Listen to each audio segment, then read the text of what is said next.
Dernière question. Tu répètes souvent qu'avancer la selle amène plus de pression sur les mains.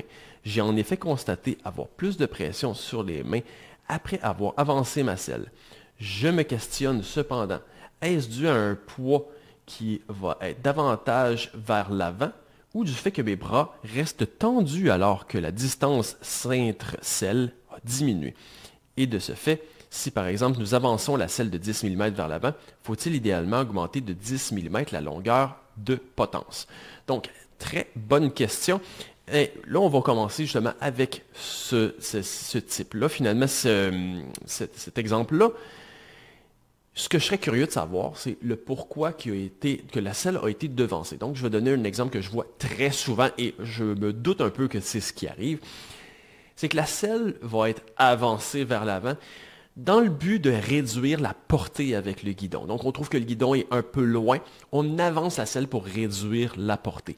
Ce qui, dans la presque totalité des cas, finalement, est pas vraiment la meilleure avenue, finalement. Parce que oui, on diminue la portée, mais on projette davantage la masse vers l'avant. Donc, c'est un positif pour un négatif, finalement. Donc, alors qu'en réalité, si on veut avoir moins de masse vers l'avant, mais justement en réduisant la portée, finalement, c'est que plutôt que d'avancer la selle vers l'avant, on aurait dû garder la selle au même endroit, peut-être même la reculer, et de raccourcir la potence plutôt que d'avancer la selle vers l'avant. Donc, définitivement, une correction que je vois très souvent les gens faire, qui malheureusement amène souvent autant ou plus de problèmes que de solutions.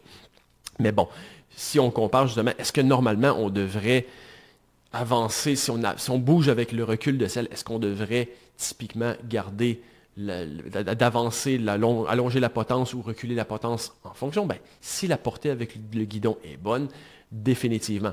C'est de là que si on est une personne, disons, qui aurait trop de masse sur les mains, est-ce que c'est le principal aspect qu'on veut améliorer?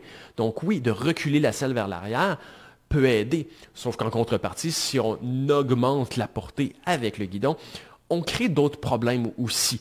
Donc oui, si on recule la selle, on va essayer de mettre une potence plus courte en même temps pour garder le même niveau de distance avec le guidon.